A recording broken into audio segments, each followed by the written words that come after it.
Hello, my name is Kinsley. 5 years ago, I left town because I was told I didn't belong. Last week I came back, and my own brother had me tied to a lamppost in front of the whole town, called me the family's disgrace for asking about the will my mother left me. They erased my name from her obituary, replaced my photo in the house, rewrote the past like I never existed. But what if I told you? I found the truth they tried to bury. And what would you do if your own family turned a funeral into a stage, and you were the ghost they pretended had already died? It was 5:15 when I saw the faded green sign. Welcome to New Canaan, leaning slightly to the right like it had given up holding itself upright. I slowed down. My car's engine hummed softly, almost like it sensed the shift in air, the tightness in my chest. Everything looked the same, which somehow made it worse.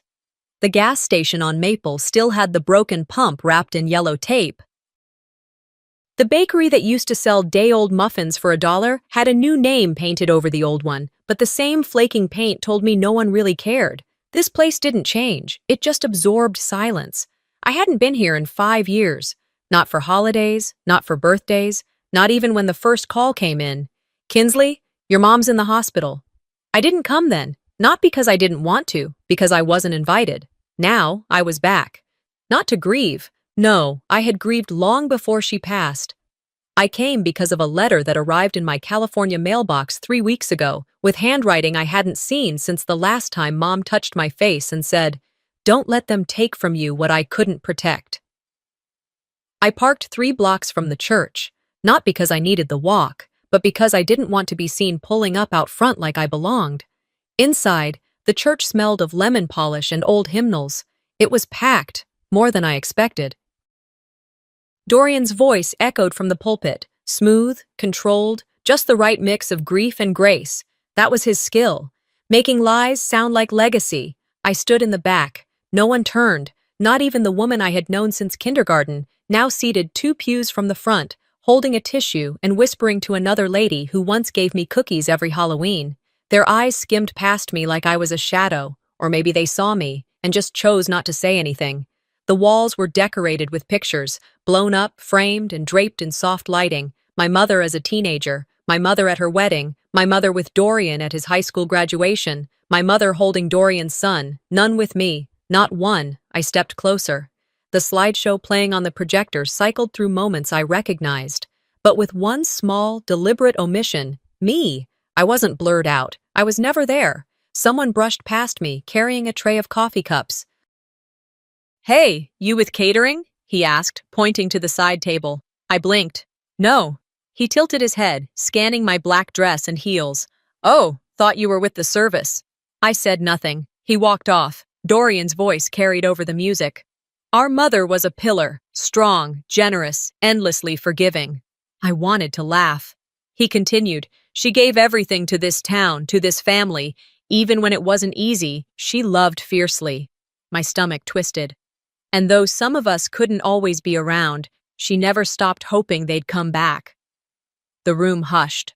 Somewhere in the 3rd row, someone turned slightly, just enough for me to catch their glance. I didn't return it. I stood there, in that hallway of smiles and songs and soft-spoken platitudes, and felt the sharp edge of a truth I already knew. This wasn't forgetfulness. It was erasure. A complete rewriting of who belonged. My mother's voice came back to me from a hospital bed 5 years ago. "You're the only one who sees me without wanting to use me." She had said that after Dorian tried convincing her to sign over the house. Back when I still lived in town, still hoped we were a real family. I had stood by her. Stayed. Until the pressure from everyone else, the whispers, the accusations, pushed me out. Now they were burying her legacy with curated lies and tight smiles. I waited until the speech ended, until the last hymn was sung and people started milling about with plates of pound cake and cups of lemonade. I turned and walked out before anyone could make eye contact. Outside, the sky had clouded over. The wind carried the scent of the pine trees lining the edge of the church lot. I walked past a group of women chatting about how beautiful the service was. One of them, Maris, my mother's sister, caught my eye. She blinked, then looked away. My heels clicked against the pavement, but no one followed. No one called out, "Kinsley, wait!" By the time I reached my car, the clouds had broken, a weak strip of sunlight cutting across the windshield. I opened my purse and pulled out the envelope. The paper was thick, old school, handwritten, postmarked 3 weeks before Mom passed. I hadn't opened it yet. I wasn't ready before. I wasn't sure I was now. But I came back for a reason. I wasn't here to forgive. I wasn't here to cry. I wasn't here to prove anything. I was here to reclaim.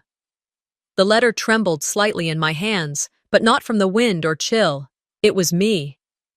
I sat on the edge of the motel bed, that dull floral pattern on the comforter staring up at me like it knew something I didn't.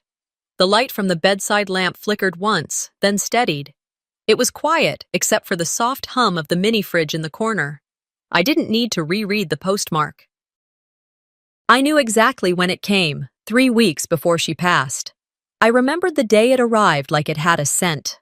California sun spilling across my kitchen floor. The mail dropped onto the counter. Her handwriting on the envelope had stopped me mid-step. I hadn't opened it then. I wasn't sure I could, but now I had no choice. I slid a nail under the flap, unfolded the creamy paper inside, and started reading.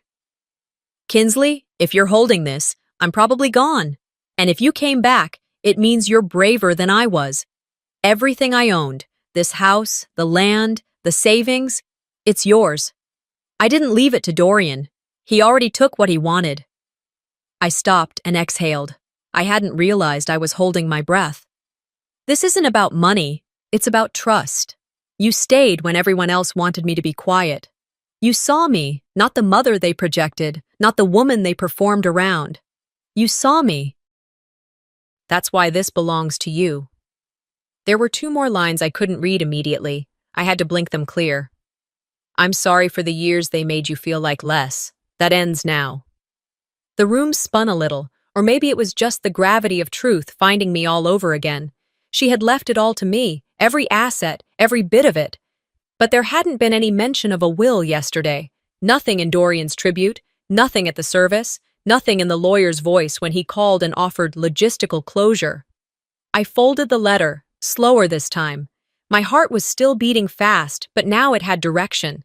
Not just anger, not grief, intention. Morning turned into mid-morning. I dressed without music, pulled my hair back, put on something plain, something neutral, not armor, not a weapon, just something to say I wasn't here to make a scene, only to be heard. Dorian's estate was 10 minutes from the motel.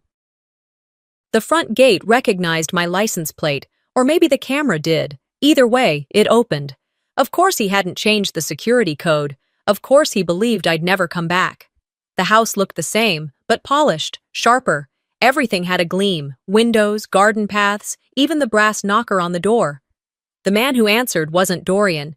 It was someone in a tailored vest and too perfect smile. He opened the door like I was a guest at a wedding, not his employer's sister.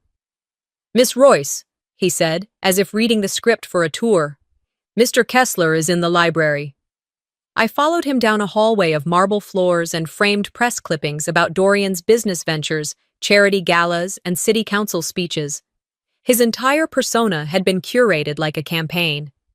When I stepped into the library, Dorian was sitting in a leather armchair, nursing a tumbler of something amber. It was 11 a.m. He didn't stand. "Well," he said, "I wondered when you'd drop in." I didn't sit. "I need to talk." "Talk away," he said. "Though I should warn you, I'm having people over soon. We're honoring Mom again this evening." This is about her will. His smile didn't flicker. "Ah, that. I have a letter from her. Dated. Signed." He sipped from his glass, then set it down. "Kinsley, you were always Mom's little fantasy, her project. She wrote a lot of things toward the end. Don't do that." He tilted his head. "Do what?" "Paint her as unstable." "I'm not painting. I'm describing. She had good days, sure, but she wasn't consistent. Toward the end, she couldn't tell you if it was Wednesday or her wedding day." I stared at him. He was smooth, unbothered, like this whole thing had been rehearsed. She knew exactly what she was doing when she signed that letter, I said. There was no will filed, Kinsley. Not with the lawyer you chose. He stood now, walked toward the window, then turned back. This family needs peace. We just buried our mother. Your return is complicated. I felt my jaw clench. Peace built on theft isn't peace. It's silence dressed up. He chuckled. You've got the same drama Mom used to have. So romantic, so tragic. That was enough.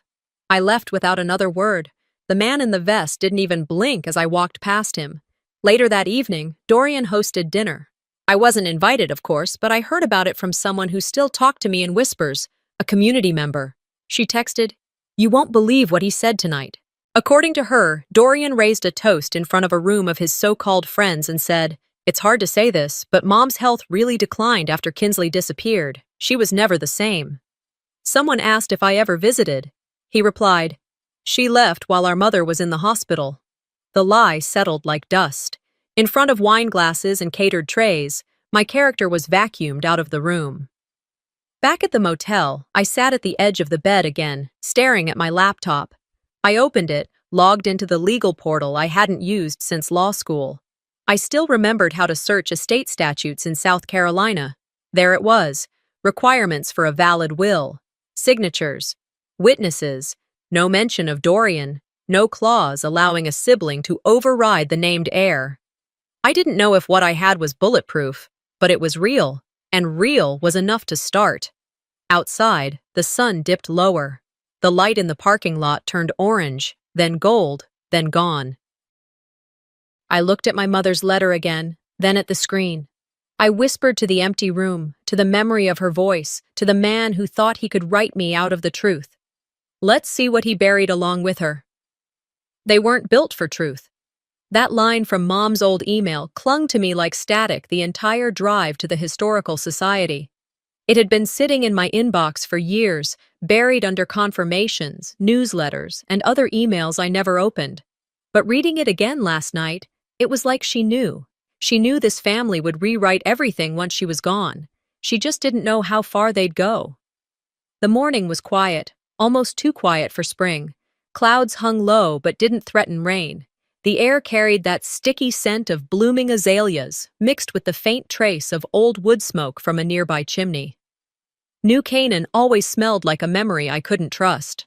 I parked a block away from the Historical Society and walked the rest of the way. It wasn't out of caution, it was habit. Growing up here, I'd learned early that proximity to the truth didn't guarantee access. Sometimes it just meant being watched harder. The woman at the front desk gave me a polite smile when I stepped inside. I introduced myself as Kinsley Royce, and her eyes shifted, just slightly, before she waved me toward the back. "The Royce family legacy is in the main hall," she said. "It's been getting a lot of attention lately." Of course it had. The room wasn't large, but it had been curated with care. Framed photos, old newspaper articles, heirlooms behind glass. I could tell Dorian had a hand in the design. Every label was typed in the same serif font he used for his business brochures. Clean, authoritative, final.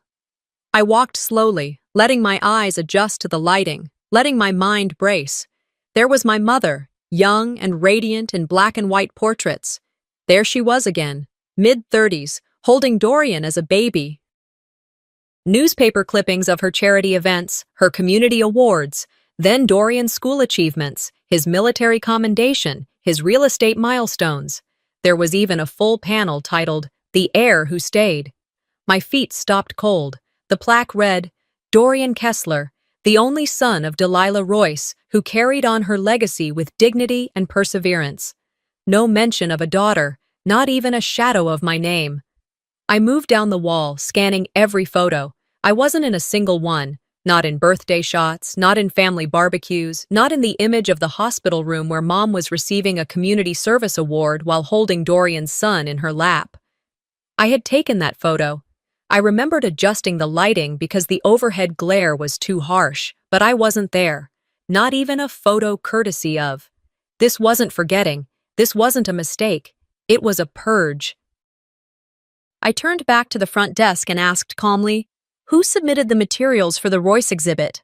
The woman blinked. I'm sorry? The photos, the documents, who curated them? She checked a small folder beneath the desk. All materials were provided by Dorian Kessler's office. Thank you. I left before she could say anything else. I didn't cry. I didn't need to. The air outside was enough to keep my throat tight. I drove straight to Dorian's house, though I didn't call ahead. I didn't care whether he was home or not. I told the gate speaker I was there to retrieve photo albums, and someone buzzed me in without hesitation. Inside, the same man in the tailored vest greeted me. I told him I wanted to look through the library for something personal. He nodded like he didn't get paid enough to care. The library smelled of cedar and ego. I ran my fingers along the shelves, each row filled with books Dorian hadn't read but wanted people to think he had. I turned toward the far corner where a display case stood, glass polished, contents perfectly arranged. At the center was a velvet stand holding a necklace, gold, delicate, with a tiny ruby heart. I stopped breathing. The placard beneath it read, Delilah's final birthday gift to her daughter-in-law, Meredith Kessler. That was a lie. I knew it because I had helped Mom pick it out.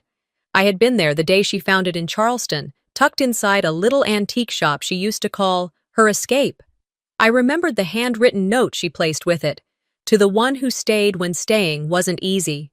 She wrote that for me. I leaned closer and saw it, my initials, faint but unmistakable, engraved on the clasp, KR. And just like that, something shifted inside me. Not anger, not even heartbreak. Something older. A quiet rage made from every time I'd swallowed my own name to keep the family peace. I left without saying a word. The staff didn't stop me. Maybe they knew better, or maybe they didn't care. That evening I sat cross-legged on the motel bed, my laptop balanced on a pillow. I opened a private drive I hadn't accessed in years, Mom's old shared folder from when she was managing her estate documents and needed help with digital records. She had forgotten the password once. I hadn't. It opened. Dozens of emails and drafts flooded the screen, but one caught my eye. Subject, just in case. It was from 2 years ago. I clicked. Kinsley, the message began. If something happens and I'm not able to speak for myself, please don't believe what they tell you. This house, these photos, these plaques, they weren't built for truth. They were built to keep people like you quiet. She had attached a PDF labeled Original Will D. Royce. I opened it. There it was. Signed, notarized, dated. And my name in bold type as sole beneficiary. My mother hadn't just left me something. She had left me proof. Now I just needed the world to see it. The words echoed in my chest long after I powered down the screen. Now I'm writing the ending. I had whispered it more to myself than to Dorian, but that didn't make it any less true. For the first time since stepping foot back in New Canaan, I wasn't questioning my place. I was claiming it. And I wasn't waiting for permission. The motel clock read just past 10:30 p.m. When I grabbed my keys again, the room still smelled like faded detergent and something vaguely citrus from the cheap cleaning spray they used. I slipped on my jacket, slid the folded copy of Mom's letter into my back pocket, and walked out into the cool night air. The streets were quiet, no cars on the road, just the hum of porch lights buzzing across town. I didn't need a GPS to find my way. Some memories didn't fade, no matter how badly you wanted them to. 15 minutes later, I turned off the main road and pulled into the gravel lot beside an old storage facility. The office lights were off, but I knew where the keypad was. Same place it had always been, mounted on the right-hand wall beneath the faded sign that read, Safe Keep Storage. The number was still her birthday. She never changed it, even after I told her it was too obvious. I typed it in. The gate rattled, hesitated, then rolled open. Unit B14. We kept everything there. Old Christmas decorations, boxes of high school report cards, ballet shoes I hadn't worn since I was 15. I found the right unit, pulled the latch, and lifted the door. The smell hit me first. Cardboard, dust, and something faintly floral, lavender. She used to tuck dried lavender into every box. I switched on the light bulb hanging from the ceiling, its glow dim and yellowed. A stack of boxes lined the back wall. I started with the one marked KR. It was heavier than I remembered. Inside, beneath old journals and a photo album wrapped in blue ribbon, was a flat envelope sealed in wax. My name was written across the front in her handwriting, still smooth, still deliberate. For when she's ready to return. My fingers shook slightly as I broke the seal. Inside was a will, legally formatted, notarized, dated exactly 2 months before her stroke. And there it was, in black and white. The Royce estate, the land, the assets, and any remaining trust, all designated to me.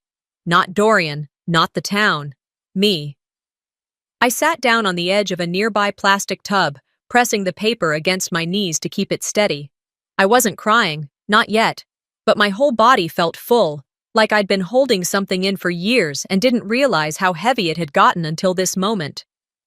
I closed the envelope gently and returned it to the folder. Before I could stand, I heard gravel shift behind me. I turned. A woman stood near the unit's opening, mid-60s, coat buttoned, gray hair tucked neatly under a scarf. I recognized her instantly. Carmen Bellamy. Mom's lawyer. She hadn't aged much since the last time I saw her, but her eyes, they were different now. Tired. Maybe guilty. I figured you'd find it eventually, she said softly. What are you doing here? I asked. I check this lot on occasion, she replied. Out of habit.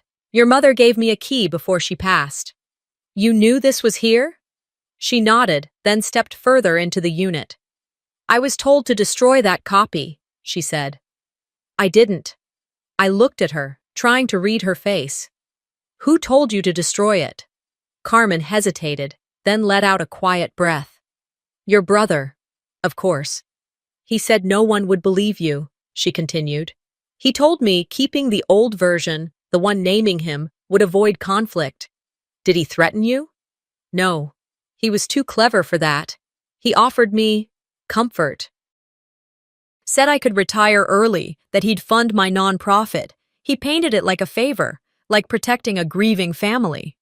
And you didn't say anything? I'm saying something now. She reached into her coat pocket and pulled out a small flash drive. She handed it to me without another word. It's all there. The will, the signed affidavit, and a video of your mother signing it. I held the drive in my palm. It was so small, but it felt like it weighed 100 pounds. Why now? I asked. Carmen gave a sad smile. Because she trusted me, and I broke that trust. But you didn't. You came back. We stood in silence for a moment before I nodded. Thank you. She stepped out into the night without another word. I watched her go, then closed the unit and locked it behind me. By the time I returned to the motel, it was nearly midnight. The parking lot was still empty. The clerk had gone home. I moved quietly, careful not to wake the guest in the room next door. I didn't sleep. And not because I couldn't, but because I was already awake in a different way. By sunrise, I was dressed and in my car, headed to Dorian's estate. The same gates opened for me again. The same man in the same vest opened the door. Your brother's in the sunroom, he said, like we were still pretending civility. I walked through the house, past the photo walls that had been scrubbed of me. I didn't stop until I reached the sunroom, where Dorian sat sipping coffee and thumbing through his phone like nothing in the world could touch him. He looked up, smiled. Well, you're certainly persistent. I pulled the printed will from my bag and placed it on the table in front of him. He didn't reach for it, just raised an eyebrow. What's this supposed to be? You know what it is? He skimmed it finally, expression unreadable. She was already declining when this was signed. I stepped closer. She knew exactly what she was doing. He set the paper down. This doesn't matter. You think anyone in this town will believe it? I've been the one holding this family together. You were gone. I stared at him. Really looked at him. The carefully pressed shirt, the expensive watch, the calculated posture. All of it was armor, and none of it was truth. You erased me from her story, I said. Now I'm writing the ending. I turned and walked out before he could reply. This time, I didn't wait for him to call after me. I barely slept the night I handed Dorian the will, not because I was anxious. No, that had passed, but because adrenaline had become the thing moving through my veins. My body was exhausted, but my mind kept circling the same point. This is no longer a quiet war. It's public now, and once the truth cracks open, it doesn't seal back up. By 7:30 the next morning, I was seated in a corner booth at Millie's Cafe, the only place in town that still served drip coffee in real ceramic mugs. I watched the regulars, mail carriers, retired school teachers, the occasional sheriff's deputy, move through their routines as if the town hadn't chosen to forget me, as if I didn't just blow a hole through the polished version of our family legacy that Dorian had been selling them for years. Jess Wynne slid into the booth across from me. She was younger than I'd realized, maybe 23, with a backpack slung over one shoulder and a camera bag looped around the other. She ordered black coffee before even greeting me. "You've stirred up more attention in 3 days than the town's seen in 3 years, she said, setting her phone between us. "That wasn't the goal," I replied, "but it's working." Jess opened her phone and pulled up her vlog feed. The video she'd posted of the Royce Legacy exhibit, where my name was suspiciously missing, had hit 30,000 views overnight. People weren't just watching, they were commenting. Some were from locals, some were strangers. But the tone had shifted. "She can't possibly be making this up," one said. "Why would anyone erase a daughter from history unless they had something to hide?" Read another. Jess looked up. "You ready for this to get even bigger?" I hesitated, then nodded. "Let's do it." We headed across the street to the town library, where the monthly Women in Business event was being held. I hadn't signed up to speak. This wasn't part of some master plan, but one of the coordinators recognized my last name and offered me the floor, perhaps out of guilt, perhaps curiosity. I stood behind the podium, the microphone set a little too low, and faced a room of mostly older women sipping from white paper cups. Some of them looked vaguely familiar. One woman near the front twisted a napkin in her lap when I said my name. "I know most of you probably remember me," I began, "but not in the way I want to be remembered." The room fell quiet. "I left this town 5 years ago after being pushed out of my own family. I came back to bury my mother, and instead found that I had been buried too." A few shifted in their chairs. My name was removed from her obituary. I was excluded from her memorial. And when I walked into the exhibit honoring her life, I wasn't even a footnote. Someone whispered, "That's not right." "What most of you don't know," I continued, "is that I'm the founder and CEO of a biotech company based in San Diego. We've developed diagnostic tools used in over 80 hospitals nationwide. I don't say that to impress you. I say it because my brothers spent the last 5 years telling everyone I was the one who failed this family." A woman in the back let out a soft, "Well, I'll be—" "This isn't about money," I added, my voice steady. "It's about truth, about the rewriting of legacy to fit the ego of one man. I have proof, legal, signed, and witnessed, that my mother left everything to me. And yet, I've been painted as the shameful ghost." Silence. Then a voice from the side of the room, tentative but clear. "She doesn't look like someone who needs a handout." I smiled gently. "That's because I never asked for one." A hush spread like a ripple. Then a rustle of movement came from the far side of the room. An older woman stood up, short, sturdy, gray hair pinned into a bun. Her name clicked in my brain before she spoke. Glenda Harlow, my mother's nurse. The woman who had stayed late without billing extra, who always smelled like vanilla and peppermint. "I was there," she said, "when Delilah signed her will. I watched her sign it with full clarity, with intent. She told me she trusted no one else but Kinsley." Gasps fluttered around the room. I looked at Glenda, unsure whether to cry or hold on to the edge of the podium. "She told me to stay quiet unless things got ugly," Glenda continued. "Well, things got ugly." I stepped down from the podium after that.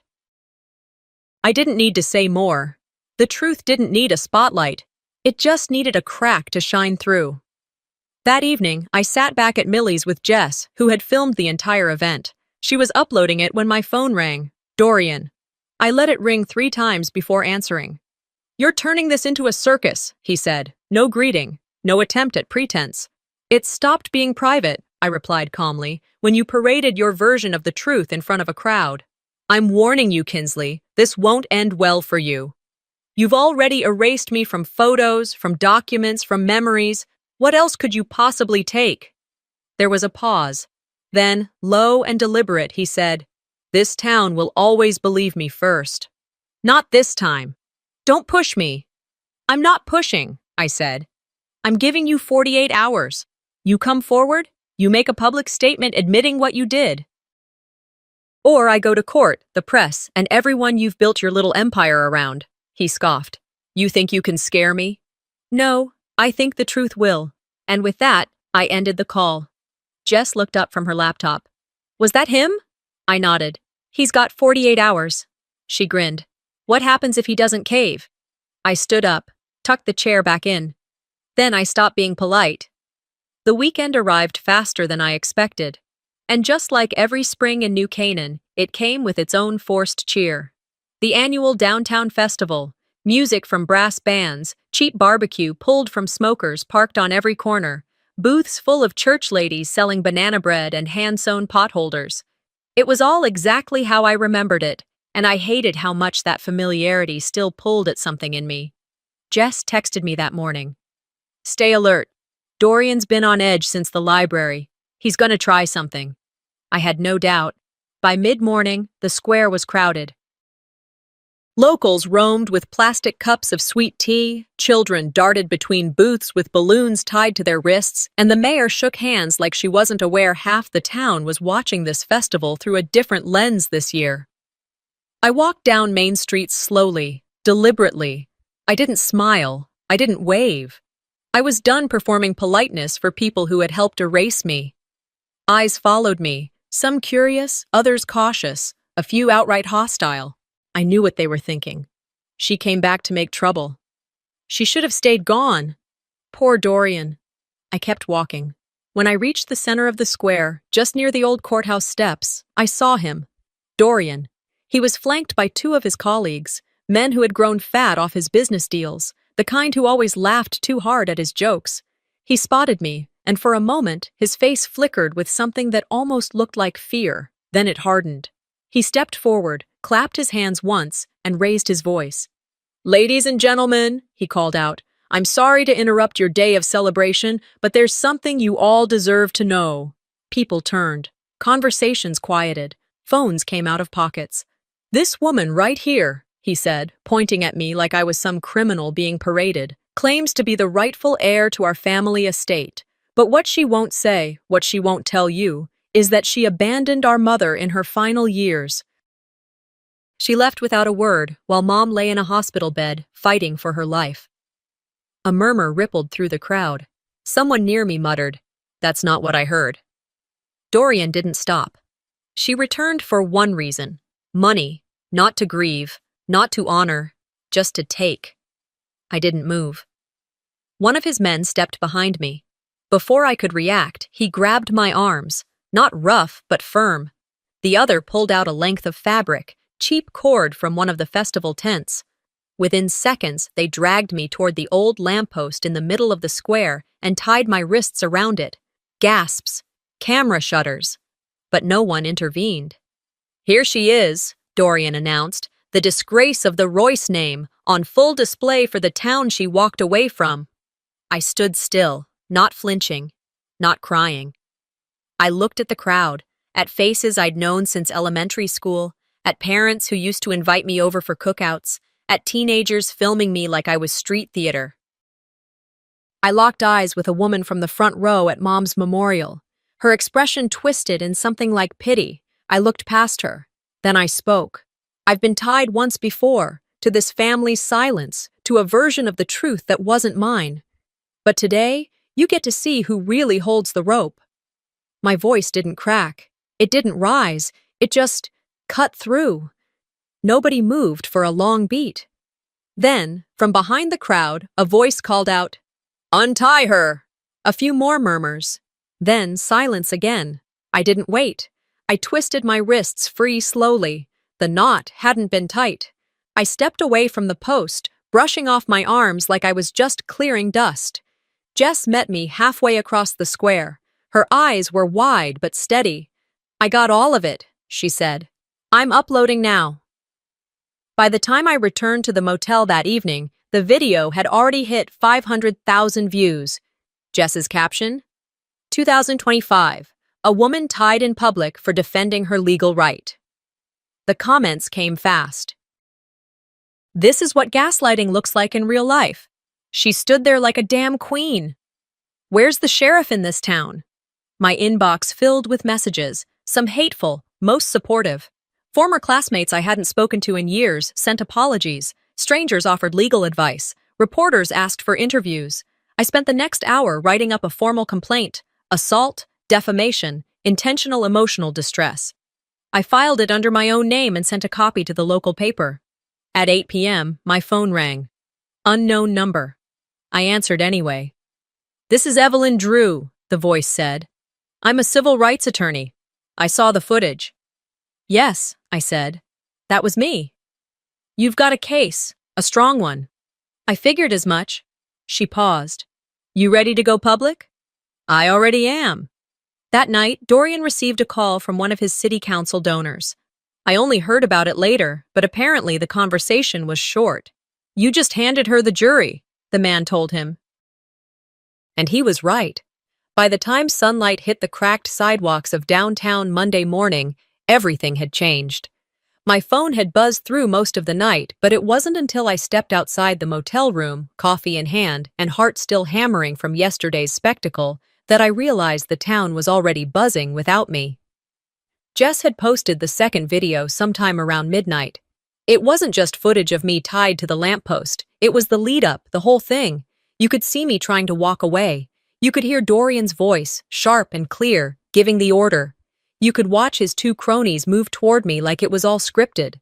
By 8 a.m., the clip had exploded. On Twitter, on Facebook, on whatever local gossip forums people here use to whisper behind each other's backs. The hashtag #JusticeForKinsley trended for the first time just after I pulled into the courthouse parking lot. That morning, I wasn't here to fight. I was here to deliver. I walked through the lobby with a folder under my arm and the flash drive Carmen had given me secured in my purse. I was supposed to meet with one of the county clerks, an old friend of my mother's who'd requested the documents quietly. But I didn't make it more than 10 steps inside before a young woman in jeans and a WNCL4 badge ran up to me with a mic in one hand and a cameraman on her heels. "Ms. Royce? Kinsley Royce?" I paused. "I'm Rachel Lane, local affiliate," she said breathlessly. "Would you be willing to comment on what happened yesterday? The footage." I held up a hand gently. "No comment here. I'll be speaking in the public forum this afternoon." She nodded, eyes lighting up. I moved on, down the hallway, up the stairs, into the conference room where 3 people sat. 2 clerks, 1 woman from the mayor's office who looked like she hadn't slept. I handed them everything. "The original will," I said, "signed, notarized, with a video record and sworn affidavit from a third-party witness." Their eyes scanned quickly, then slowly. No one spoke for a full minute. Finally, the clerk said, "You understand this rewrites everything that's been filed under Dorian's version?" I nodded. It was always supposed to be rewritten. I left the building without waiting for another word. That afternoon, just as the church bells rang out 2 o'clock, I walked into the town's civic forum, held in the same community theater where I once played the Sugar Plum Fairy in 2nd grade. Now, the seats were full of reporters, residents, and people who didn't know what side they were supposed to be on anymore. I stood at the podium. I didn't need notes. I introduced myself simply. "My name is Kinsley Royce." Then I held up the copy of the will. I held up the notarized statement. And then Jess, seated off stage, plugged in her laptop and projected the video of my mother, in clear mind and steady voice, signing the document with Carmen standing at her side. I looked at the crowd and said only one thing. This wasn't about family. It was about control. And control ends today. I didn't need to say more. The room was hushed when I stepped down. Not stunned, more like watching a collective curtain fall. Later that evening, the real shift began. It started with a phone call Dorian didn't expect. One of his top campaign sponsors, an investor who'd given him money, land, and platform space, called to say they were pulling out. Quietly, of course, no press statements, no fuss. But gone. Then the Chamber of Commerce released a bland memo about re-evaluating local leadership. Then 3 council members issued a joint statement calling for a review of recent estate disputes in the community, without naming names, but everyone understood. And then came the school project. Jess texted me a link late that night. "You're going to want to see this." Dorian's son, Elliot, had done a class video for a 4th grade assignment. It was titled, "What Family Means to Me." In it, he sat in front of a colorful backdrop of construction paper hearts and drew pictures while he talked. "My dad tied my aunt to a pole 'cause she asked about Grandma's papers," he said casually, like describing what happened at recess. He kept drawing. The video didn't cut. "My aunt used to live here, but she left. People said bad stuff about her, but I saw the paper. Grandma wrote her name on it. My dad said it didn't count, but it looked like her name to me." That clip hit harder than anything I could have said. It spread like wildfire. It wasn't rehearsed. It wasn't polished. It was a child saying what he'd seen, and it unraveled Dorian faster than anything else had. 2 local newspapers picked it up. Then a parenting blog. Then a news station out of Charleston. By Tuesday morning, my name was everywhere, and not as the disgraced Royce sister, but as the woman who'd been written out and then wrote herself back in. Letters came next. Notes slid under my motel door. Emails to the anonymous account Jess had created for tips. Some were brief. "I'm sorry I believed him." Others more detailed. "He threatened to sue if I said what I saw." One was from a former employee of Dorian's. She attached copies of invoices he'd doctored, statements of assets he claimed were his before the will was even read. The truth didn't just break open, it poured. But with all of that, I knew better than to celebrate early.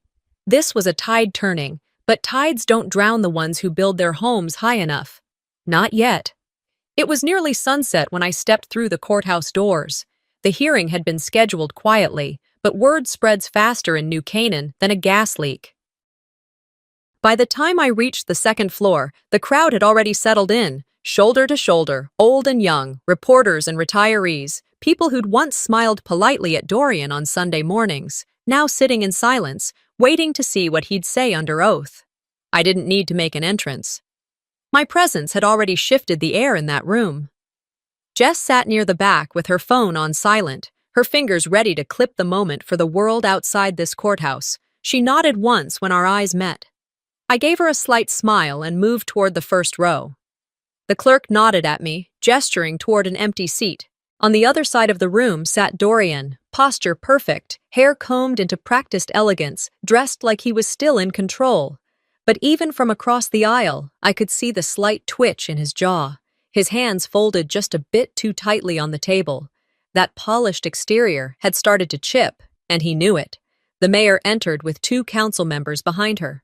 The lead clerk cleared his throat. "This hearing will review the legal claims submitted regarding the Royce estate and the use of community trust funds tied to the Royce family properties.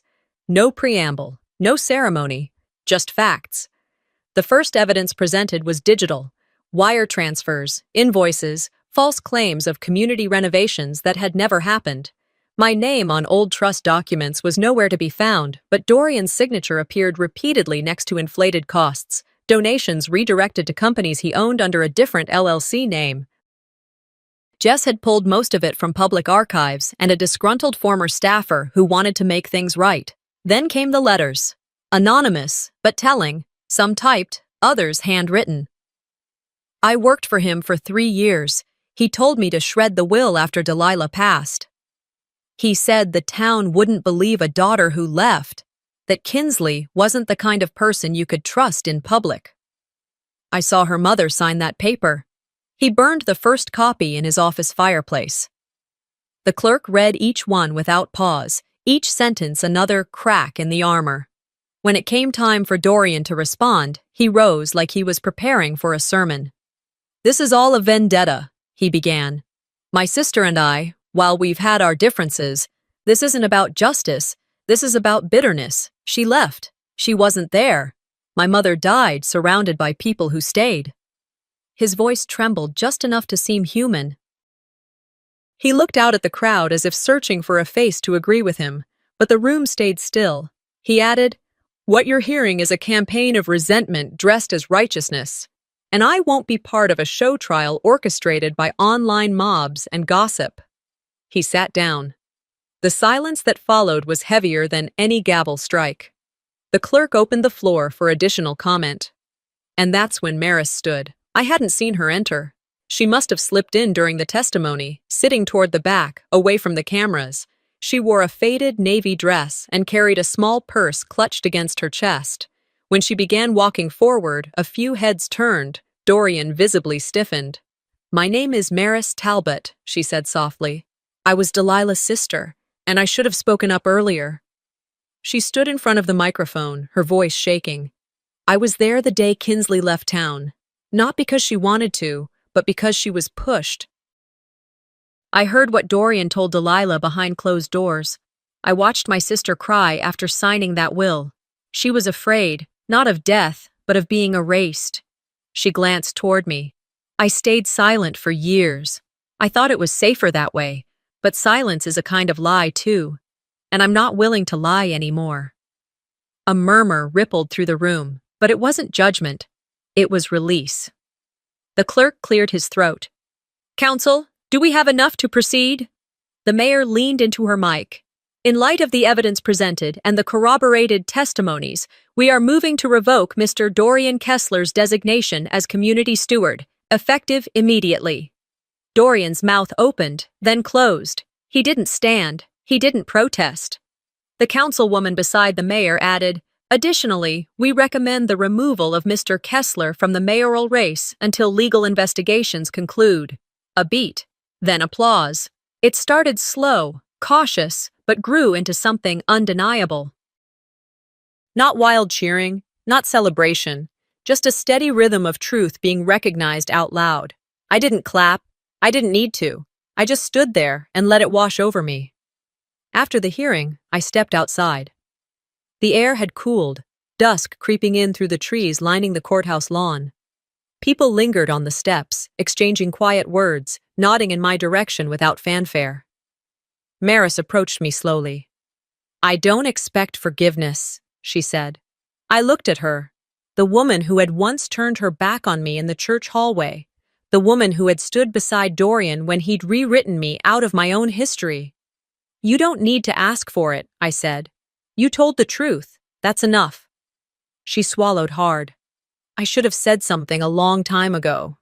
"I know." She didn't reply. She just reached into her purse and pulled out a worn envelope. "Delilah asked me to hold this.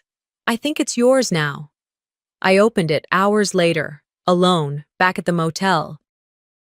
Inside was a photograph. Me and Mom at the beach, wind whipping through our hair, both of us laughing at something long forgotten. And a note in her handwriting. "If you're reading this, you stayed brave. I couldn't protect you from everything, but I always knew you'd protect the truth." I placed it on the nightstand next to the flash drive, the legal filings, the stack of affidavits. And I whispered, not to the room, but to her, "I finished it, Mom." 1 week later, I stood in the foyer of the Royce estate for the last time. Morning light spilled through the tall windows, brushing across the hardwood floors, the antique mirrors, and the untouched table where my mother used to sort mail every Sunday. The house was quiet now, too quiet, not because it had been abandoned, but because it had been released. My bags were already packed and loaded into the trunk of the rental car. There wasn't much to take. A few old letters, the photo from the beach, some personal things I'd kept in boxes she never unpacked after I left. Everything else I was leaving behind. The folder with the deed sat open on the counter. I had signed the transfer forms just a few hours earlier. It was going to a women's shelter in Columbia, one with a waiting list that ran months long and not enough safe beds to go around. Mom's final request hadn't come in a will or a legal document.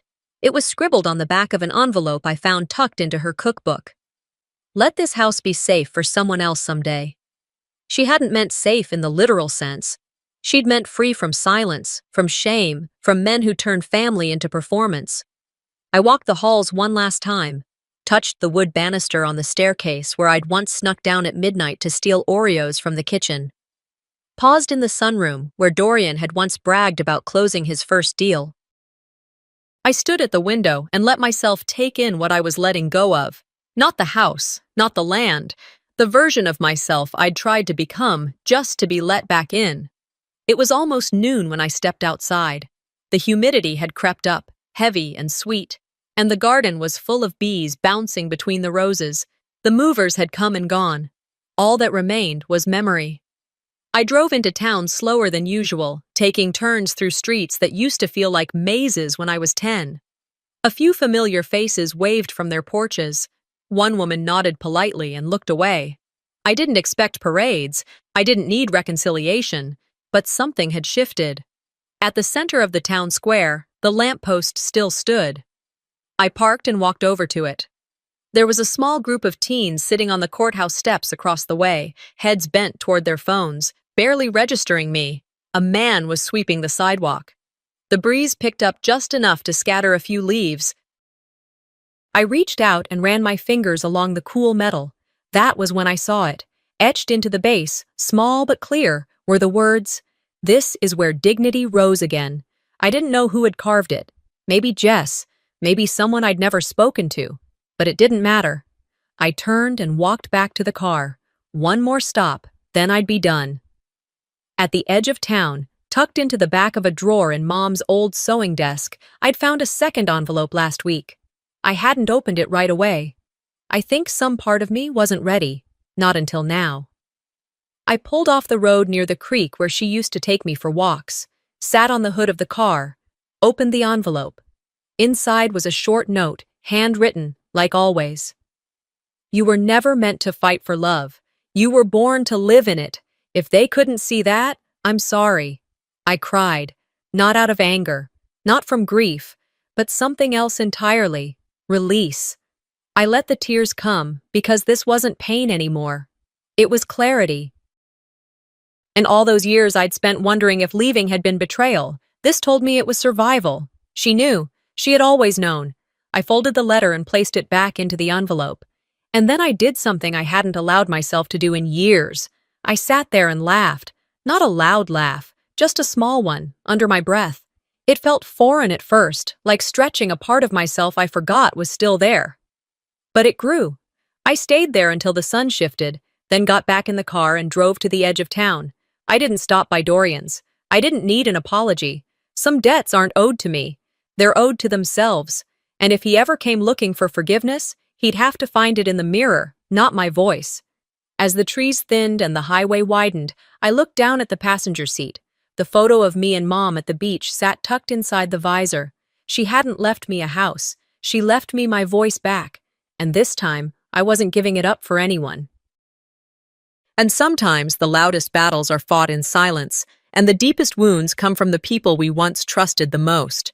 Kinsley's story reminds us that reclaiming your voice, no matter how long it's been stolen, is an act of courage. What would you do if your own family tried to write you out of your story? If this resonated with you, don't forget to subscribe for more powerful family stories, real-life betrayals, and unforgettable moments of quiet revenge. Let us know in the comments. Have you ever been the disgrace who finally told the truth?